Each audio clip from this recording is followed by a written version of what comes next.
تو پھر بھی اللہ اس کا جواب دیتے ہیں کہ میرے بندے نے میری ثنا بیان کر دی۔ جب بندہ پڑھتا ہے مالک یوم الدین تو اللہ سبحانہ و تعالی پھر اس کا جواب دیتے ہیں، مجدنی عبدی، میرے بندے نے میری بزرگی بیان کر دی۔ پھر بندہ اللہ کے آگے اقرار کرتا ہے، وعدہ کرتا ہے، ایاک نعبد و ایاک نستعین، کہ تیری ہی عبادت کر رہا ہوں اور کرتا رہوں گا، وَإِيَّاكَ نَسْتَعِينُ، اور تجھ ہی سے مدد مانگتا ہوں اور مانگتا رہوں گا۔ جب بندہ یہ پڑھتا ہے تو پھر اللہ اس کا جواب دیتے ہیں، ہَذَا بَيْنِي وَبَيْنَ عَبْدِي، یہ میرے اور میرے بندے کے درمیان معاہدہ ہو گیا کہ میرا بندہ جب تک جیتا رہے گا، زندہ رہے گا، عبادت میری کرے گا اور غیبی مدد کا سوال بھی مجھ سے کرے گا۔ اور اللہ پاک پھر فرماتا ہے وَلِعَبْدِي مَا سَأَلَ، اب میرے بندے کے لیے وہ ہے جو میرا بندہ مانگے گا۔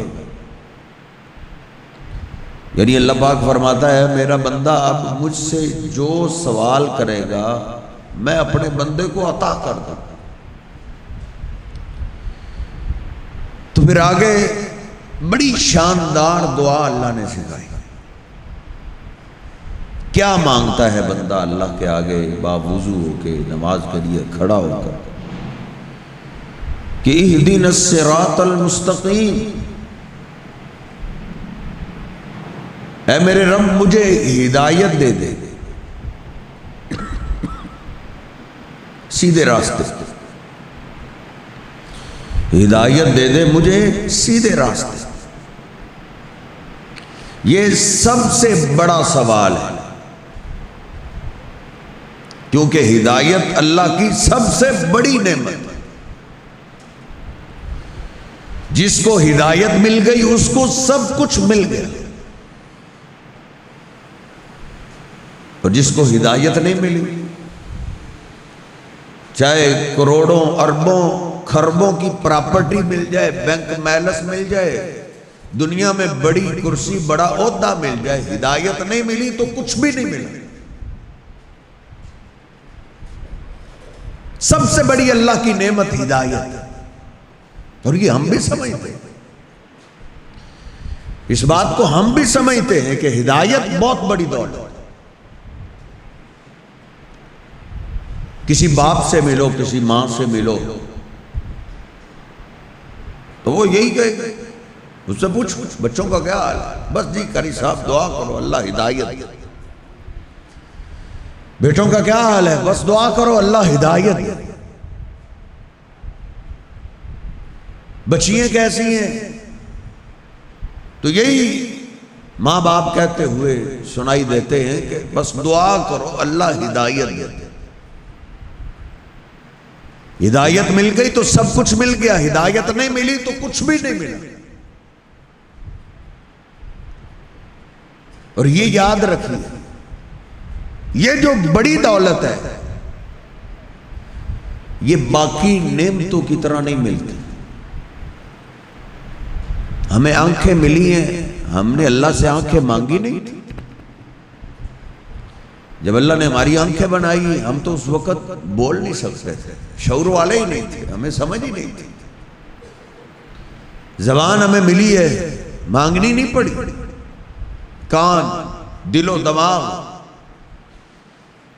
پوری باڈی میں سائنس پڑھنے والے بچے جانتے ہیں ہزاروں نعمتیں سب اللہ نے بن مانگے عطا کر، لیکن ہدایت ایسے نہیں ملتی۔ اللہ پاک قرآن پاک میں فرماتا ہے والذین جاہدوا فینا لنہدینہم سبلنا، جو لوگ ہدایت کے لیے کوشش کرتے ہیں اللہ پاک فرماتا ہے ہم ان کی ہدایت کے کئی راستے کھول دیتے، ہدایت والے کام ان کے شروع ہوتے۔ ہدایت کوشش سے ملتی، اور یہ کوشش کی توفیق اللہ اس کو دیتا ہے جس کو اللہ چاہتا ہے۔ یہ ایک اللہ کی چوائس ہے، اللہ جسے چاہتا ہے اس کو ہدایت دیتا ہے۔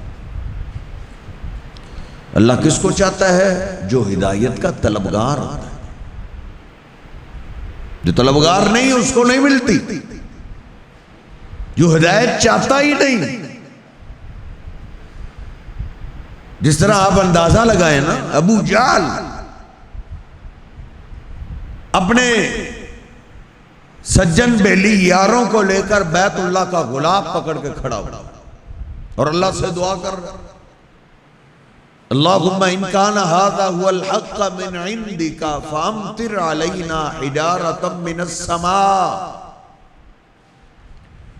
اے میرے اللہ، اگر یہ ہمارے خاندان کا محمد ذیشان تیرا سچا نبی ہے تو پھر ہم پہ پتھر برسا، پھر ہمیں مر جانا چاہیے۔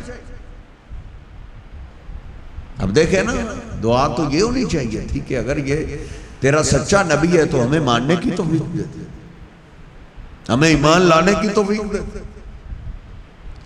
لیکن وہ دعا دیکھیں کیسی الٹ کر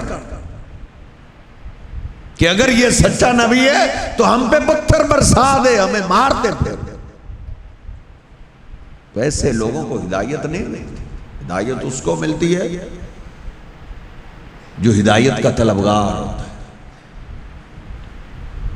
ہدایت مل گئی تو سب کچھ مل گیا۔ ہدایت کا معنی یہ ہے آنکھیں صحیح دیکھیں، یہ ہدایت ہے۔ اگر جس سے اسلام نے روکا ہوا ہے ایسی ویسی چیز سامنے آئی ہے، آنکھیں پھیر لے، یہ ہدایت ہے۔ کان اس چیز کو سنے جس کو سننے کی اسلام نے اجازت دی ہے، یہ کان ہدایت والے۔ زبان وہ بولے جس کی اسلام ہمیں اجازت دیتا ہے، تو یہ زبان ہدایت والی ہے۔ جو ہدایت والے بچے ہوتے ہیں ان کی زندگی میں نہ نہیں ہوتی۔ اللہ اور اللہ کے رسول صلی اللہ علیہ وسلم جیسے کرنے کا حکم دیتے ہیں وہ کرتے چلے جاتے ہیں، جس سے روکتے ہیں اس سے باز رہتے ہیں۔ یہ ہوتی ہے ہدایت۔ زبان سے جھوٹ بولنے سے روکا ہے تو بس جھوٹ نہیں بولے گا، سچ بولنے کا حکم دیا ہے تو سچ ہی بولے گا۔ گالی گلوچ دینے سے منع کیا ہے تو یہ گالی گلوچ نہیں دے، یہ ساری ہدایت والی بات۔ صحابہ اکرام کو اللہ نے ایسی ہدایت دی ہوئی تھی کہ ان کو جو ایک دفعہ کہہ دیا گیا پھر کہہ دیا گیا، پھر سوال نہیں تھا کہ ان میں کوئی نافرمانی ہو جائے۔ کہ کئی مثالیں ہیں کہ ہم تو اپنے آپ کو دیکھیں تو عجیب سا لگتا ہے کہ اصل میں ہدایت والے تو وہ لوگ تھے۔ آپ اندازہ لگائیں، نبی پاک صلی اللہ علیہ وسلم خطبہ ارشاد فرما رہے ہیں، جمعے کا خطبہ ہے، ایک صحابی اندر والے صحن میں کھڑے ہوئے، آپ نے فرمایا بیٹھ جاؤ، انہوں نے تو بیٹھ ہی گیا۔ عبداللہ بن مسعود رضی اللہ تعالیٰ، ابن مسعود وہ دروازے پہ تھے، ادھر ہی بیٹھ گئے۔ آپ کی نگاہ پڑی، آپ نے فرمایا ابن مسعود آپ کو نہیں بولا تھا، آپ اندر۔ نبی پاک صلی اللہ علیہ وسلم جمعے کی نماز سے فارغ ہوئے تو ایک صحابی گھبرایا ہوا آیا، عرض کرتا ہے اللہ کے حبیب عبداللہ بن رواحہ وہ مسجد کی گلی میں دھوپ میں بیٹھا ہے، پسینے میں نہایا ہوا ہے، آقا وہ ادھر اپنے قدم نہیں ہلا رہے۔ نبی پاک صلی اللہ علیہ وسلم گھبرائے اٹھے، گئے دیکھا عبداللہ بن رواحہ دھوپ میں بیٹھے ہوئے پسینے میں نہائے ہوئے. آپ نے فرمایا عبداللہ بن رواحہ اٹھو، ادھر کیوں بیٹھے ہو؟ عرض کرنے لگے آقا آج جمعے کی نماز کے لیے آتے آتے مجھے دیر ہو، تو ادھر کیوں بیٹھے ہو؟ آقا جب چلتے چلتے میں یہاں پہنچا میرے کانوں میں آپ کی آواز پڑی بیٹھ جاؤ. آقا میں ادھر ہی بیٹھ گیا، پھر میں نے اپنے قدم نہیں ہلائے. میرے دل سے صدا آئی عبداللہ بن رواحہ دیکھ، تجھے تیرے محبوب پیغمبر دیکھ نہیں رہے لیکن ان کا آرڈر تو تیرے کانوں میں پڑ گیا. دیکھنا کہیں ایک قدم آگے بڑھے تو وہ گمراہی کی طرف نہ چلا جائے، پھر تم ہدایت یافتہ نہیں رہو گے. یہ صحابہ اکرام تھے جن کو اللہ سبحانہ و تعالیٰ نے ہدایت دی تھی. ایک ایک آرڈر، ایک ایک حکم. ہمارے سامنے تو 20 آرڈر بھی آ جائیں کانوں میں جوں تک نہیں رہی. ہماری ہدایت کا عالم یہ ہے ہر مسئلے کا پتہ ہے پھر بھی جھوٹ نہیں چھوڑتے، ہر مسئلے کا پتہ ہے پھر بھی گالی گلوچ نہیں چھوڑ سکتے، ہر مسئلے کا پتہ ہے پھر بھی ماں باپ کے آگے سے بے ادبی نہیں چھوڑ سکتے. پڑھتے ہیں، تعلیم حاصل کرتے ہیں، ہمارا اپنا فائدہ ہے. گھر جاتے ہیں دروازے سے ہی بے ادبییں گستاخییں ماں باپ کی شروع ہو جاتی ہے. حالانکہ نبی پاک صلی اللہ علیہ وسلم نے فرمایا جو ماں باپ کی نافرمانی کرتا ہے وہ اللہ کی نافرمانی کرتا ہے. صحابہ اکرام میں نافرمانی کا تصور ہی نہیں تھا.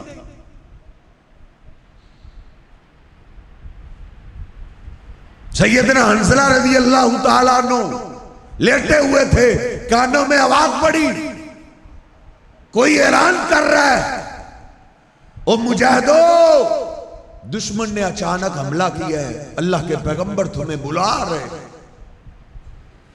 سیدنا حنظلہ رضی اللہ تعالیٰ اٹھے، غسل کرنا تھا، غسل کرنے کے لیے جانے لگے. خیال آیا پیغام لانے والا تو کہہ رہا ہے فوراً نکلو. حنظلہ غسل کرتے تو پھر دیر ہو جائے، اسی طرح ہی پلٹ، اسی طرح ہی نکلے. سامان مقتل اٹھایا، جہاد کا سامان اٹھایا، میدان میں کود گئے اسلام کے لیے، اللہ کے لیے. نبی پاک صلی اللہ علیہ وسلم کے دفاع میں لڑتے لڑتے انہوں نے جان قربان کر دی. ہم جذبات نہیں قربان کر سکتے، ہم خواہشات نہیں قربان کر سکتے. ہماری ہدایت سرجی اور ہے، ان کی ہدایت اور. نبی پاک صلی اللہ علیہ وسلم شہداء کا معائنہ کر رہے ہیں، یہ شہید ہو گئے، دشمن بھاگ چکا.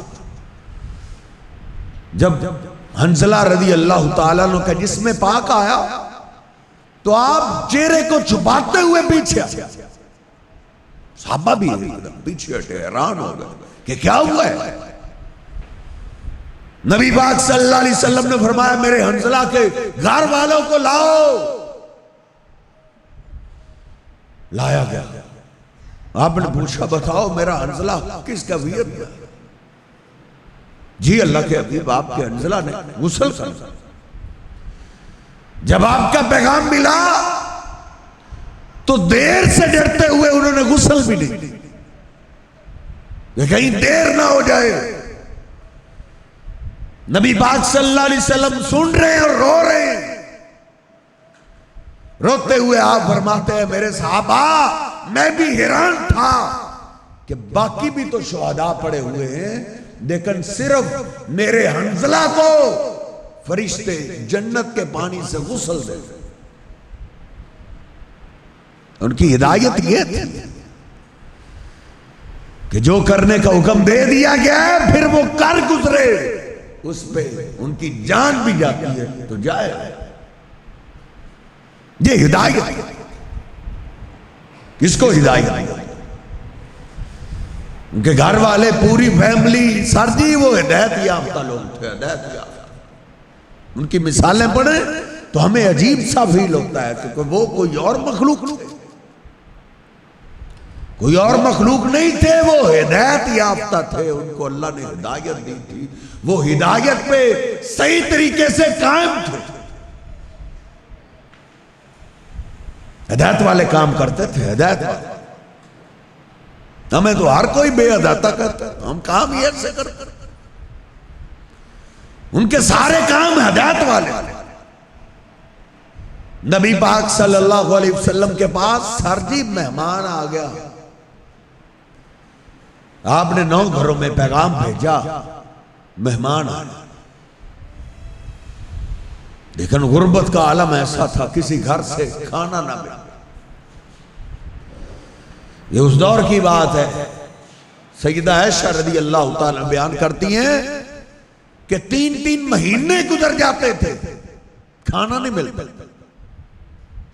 کھجوریں یا پانی، کھجوریں نہ ملی گٹھلی چوس کے پانی پی کے گزارا کرتے. ان دنوں کی بات. آپ نے صحابہ میں فرمایا الا رجل یضیف الضیف یرحمہ اللہ. کوئی ہے جو میرے مہمان کو کھانا کھلائے، اللہ اس پہ رحمت نازل کرے. جب رحمت کی دعا سنی، ایک صحابی سیدنا ابو طلحہ رضی اللہ تعالیٰ عنہ، انہوں نے کسی کو موقع ہی نہیں، جلدی سے کھڑے. انہوں نے بولا اللہ کے حبیب، اگر آپ کے مہمان کو میں گھر لے جاؤں تو رحمت کی دعا میرے اور میرے گھر والوں کے لیے بھی ہے. جی. کوئی انہوں نے اجازت نہیں لی کہ گھر پوچھا ہوں. ان کو پتا تھا گھر والے بھی ہدایت والے، ہدایت یافتہ ہیں. ہمارے گھروں میں تو ہمارا گھر والا کو مہمان لے آئے تو سر میں درد شروع ہو جائے. 10 جب تک سنائے نا ہم ضیافت نہیں کرتے. لیکن یہ دیکھیے ہدایت والے لوگ، ہدایت والے گھرانے گھر گئے، اپنی بیوی کو بلایا، رمیسہ ام سلیم، کہا ھذا ضیف رسول اللہ، یہ اللہ کے پیغمبر کا مہمان آیا ہے. لا تدخری، اس سے کوئی چیز چھپانی نہیں، جو کھانا ہے لاؤ. اس نے آگے سے کہا ما عندنا الا قوت صبیاننا، ہمارے کھانے کے لیے تو کچھ بھی نہیں. ہاں بچوں کا کھانا میں نے سنبھال کے رکھا. دن کو بچے کھیل کود کے دن گزار لیتے، لیکن بھوک کی شدت کی وجہ سے رات کو ان کو نیند نہیں آتی. میں نے یہ ان کے لیے کھانا رکھا ہوا ہے تاکہ میرے بچے سکون سے سو سکیں. سیدنا ابو طلحہ نے کہا نوّم الصبیان، بچوں کو ایسے ہی سلا دو. ھذا ضیف رسول اللہ، یہ اللہ کے پیغمبر کا مہمان. یہ ایک محبت اور فیلنگ یہ ماں باپ محسوس کرتے ہیں کہ انسان اپنی بھوک تو برداشت کر لیتا ہے لیکن بچوں کی بھوک برداشت نہیں ہوتی. لیکن یہ باپ کیسا ہے؟ کہا نوّم الصبیان، کوشش کرو بچے بھوکے ہی سو جائیں. وَنَطْوِي بُطُونَنَا، اور ہم اپنے پیٹوں پہ کپڑا باندھ لیں. کھانا لاؤ.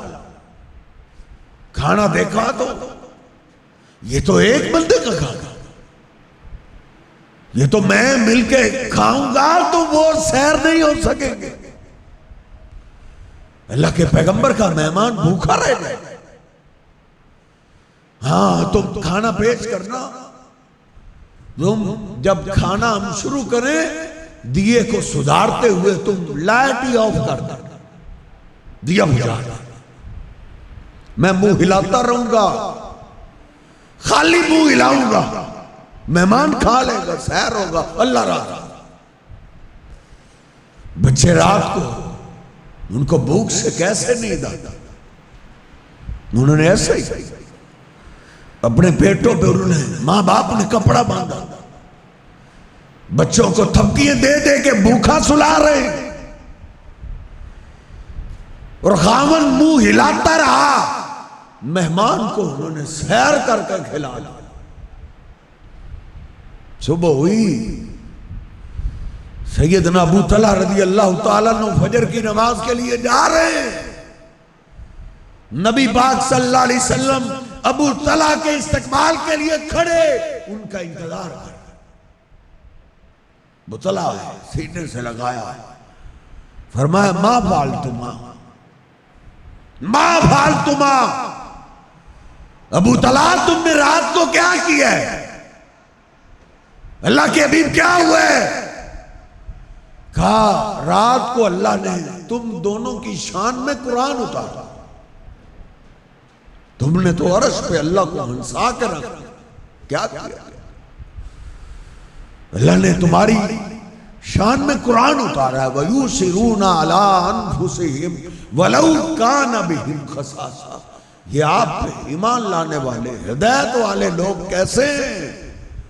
خود بھوکے رہ جاتے ہیں، بچے بھوکے رہ جاتے ہیں، دوسروں کو کھلاتا۔ تو یہ ہدایت یافتہ لوگ جن کو دوسروں کے فکر، ہم میں سے آج آ رہے کو اپنی فکر، میں کھاؤں میں نہ بھوکا، ان میں ہدایت یہ تھی کہ دوسرا بھوکا نہ رہ جائے، ہم میں یہ ایسا تھی کہ میں بھوکا نہ رہ جائے، کیا بنے گا میں بھوکا رہ رہا۔ تو ہدایت اللہ سے مانگیں بھی، سوال بھی کریں اور کوشش بھی کریں کہ ہم ہدایت والے کام کریں۔ یہ اللہ کا اٹل وعدہ ہے، والذین جاہدوا فینا لنہدینہم سبلنا، جو ہدایت کی کوشش کرتا رہے، اللہ کہتا ہے ہم ہدایت کے سارے راستے اس کو عطا کرتا۔ اللہ سبحانہ وتعالی ہم سب کو ہدایت یافتہ لوگوں میں شامل فرمائے، اللہ ہمیں ہدایت والے کام کرنے کی توفیق عطا فرمائے، اللہ بے ہدایتی راستے سے ہم سب کو محفوظ فرمائے، شیاطین کے راستوں سے اللہ ہماری حفاظت فرمائے۔ وَقُولُوا قَوْلِي هَٰذَا أَسْتَغْفِرُ اللَّهَ لِي وَلَكُمْ وَلِسَائِرِ الْمُسْلِمِينَ۔